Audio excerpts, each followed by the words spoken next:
Hello students. Okay, तो among the old folk they laugh at our play and soon they all say such were the joys।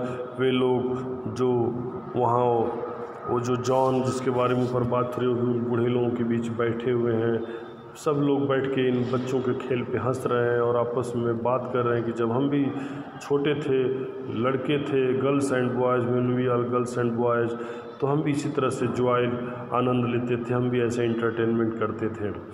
In our youth time were seen on the echoing green, और हम भी अपने youth time में ऐसे ही हमें भी देखा जाता था।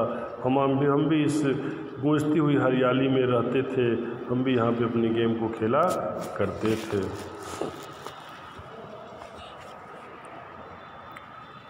Till the little ones weary no more can be merry, the sun does descend and our sports have an end। इसके बाद से पोएट कहते हैं till the little ones very, और फिर उनमें से जो एक है, बच्चे खेलते खेलते उनमें से थक जाते थे और नो मोर कैन बी मेरी, जब तक कोई उनमें से थक नहीं जाता था तब तक बच्चे मैरी नहीं होते थे, आनंदित रहते थे, तब तक बच्चे खेलते ही रहते थे, एंजॉय करते ही रहते थे। द सन डज डिसेंड, अब सूर्य भी डिसेंड होने वाला है, नीचे उतरने वाला है, अब सूर्य भी उतर रहा है। And our sports have an end, और this is the end time of the sports for the children round the lap of their member of their mothers. और फिर जब सूर्य नीचे चला गया अर्थात शाम हो गया, तो बच्चों का गेम का भी द एंड हो गया और बच्चे अब जाकर अपनी अपनी माँ के लैप में चिपक जाएंगे, अपनी माँ के गोद में हो जाएंगे सोने के लिए, आराम करने के लिए। मैनी सिस्टर एंड ब्रदर, बहुत से सिस्टर और ब्रदर की तरह जो जाके अब मदर के लैप में अब रेस्ट करेंगे, वैसे ही like birds in their nest, अब चिड़िया भी अब जाके अपने नेस्ट में आराम करेंगी। Are ready for rest, they are also ready for rest in their nest.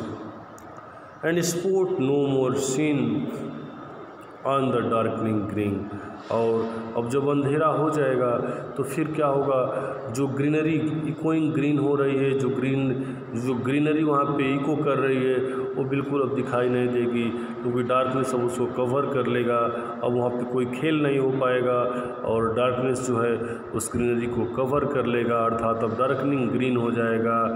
बिल्कुल वो एक डार्कनेस प्लेस के रूप में, एक बैरन प्लेस के रूप में, in the darkness of the night the place will be appear. So finally in the last line, this is a sadful moment for the poet to express his feeling about the darkness moment when all the present, all the happiness will be stopped for the night.